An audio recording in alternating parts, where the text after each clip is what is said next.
the left on our screen, we're currently about 3 minutes away. You off from John Toon, a large plume of smoke.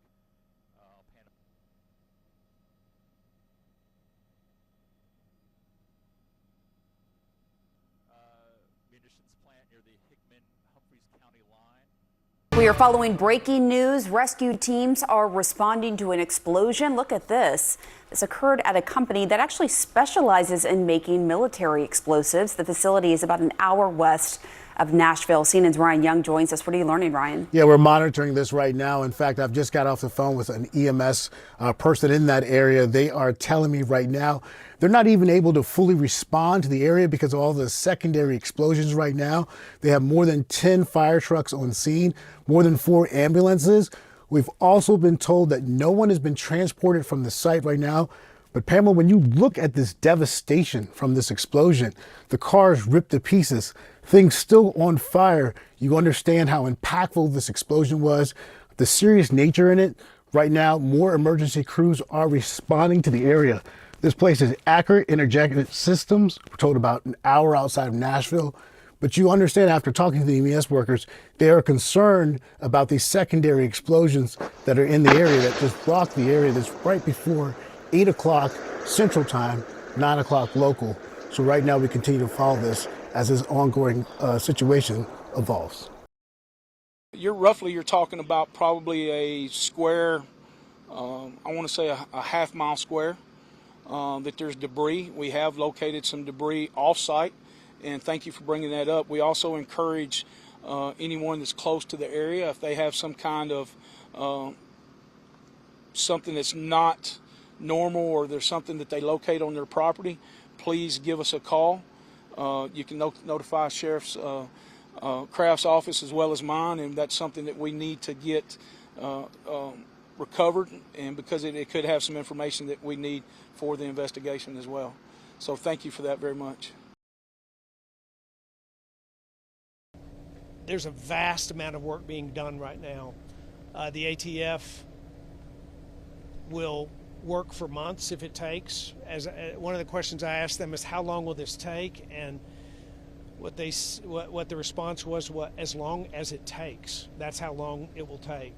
We will work until there is no work left to be done to try and find the answers that need to be found. Right now, there's still a live scene. They're still investigating explosives that may be on the site that need to be detonated, that need to be recovered. So that is happening.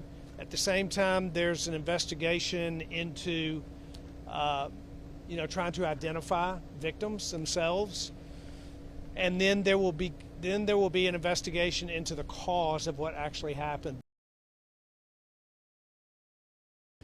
I was reached out to on the day of the incident from the federal government, cabinet position levels, multiple governors across the country that reached out to me. So the nation has seen this tragedy, and they've been incredibly responsive.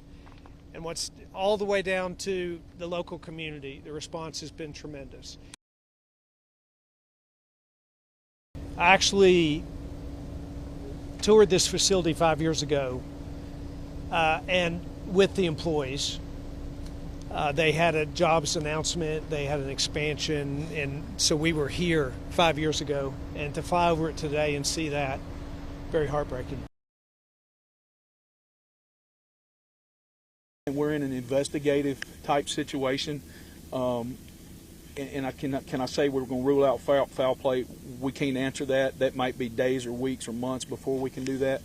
And it's like I've said every time before, we have one shot at this, and we're going to take our time to make sure that we do the very best for our people and those victims involved.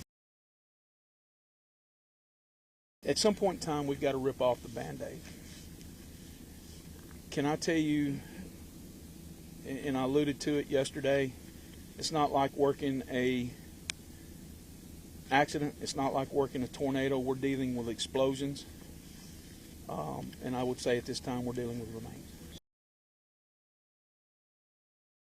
We found out this morning some changes in the safety protocol and what we're having to deal with, and it's like we were already going slow, and now we're slowing things down even more, just for safety for everybody. We've already taken plans to prepare to take care of our loved ones and our families even more. What I mean by that, both of our school systems, our school directors have already started preparing for counseling.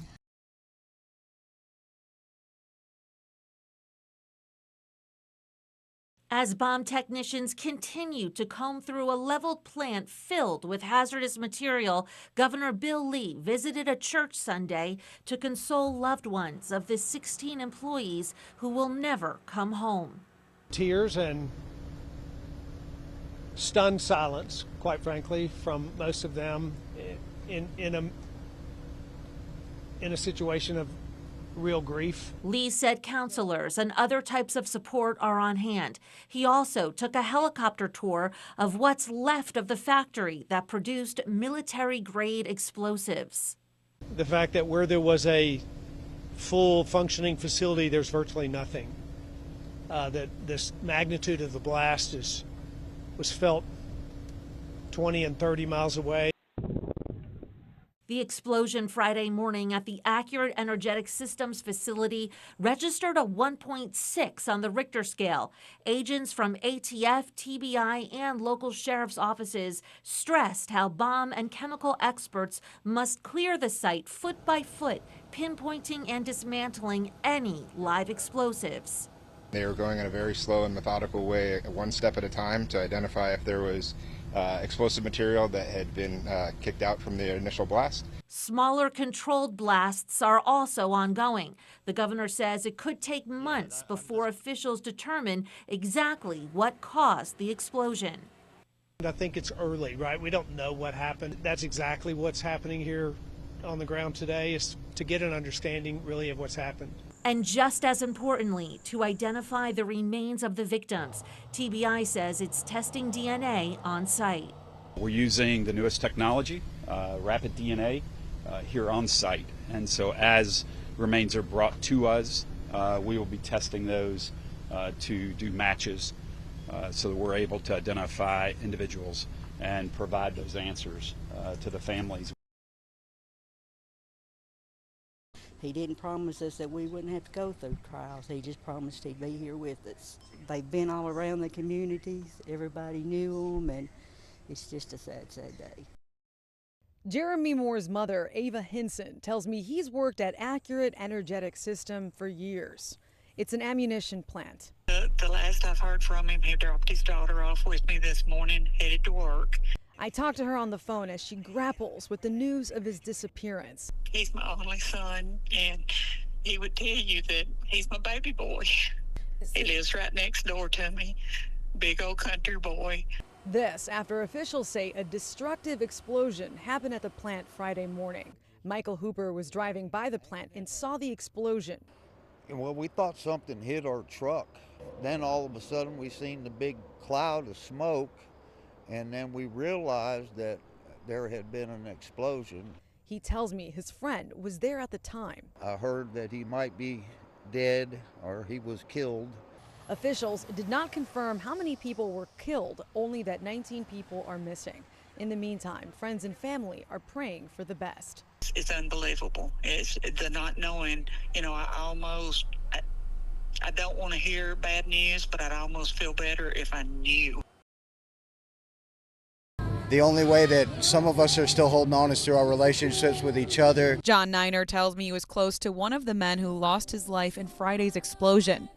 John says the victim had counseled him at a nearby church in Waverly. Or every month that we had our men's ministry cook breakfast for everybody, he'd come up on the center and spend time with the guys. Many coworkers of the 16 victims were in the crowd tonight, but employees at Accurate Energetic Systems told me it was too soon to speak on camera, saying they're still in shock. Humphreys County Sheriff Chris Davis says Humphreys and Hickman counties are working on ways to support the families now facing incredible trauma, providing counseling and food. In the days to come, there's going to be a lot of grief.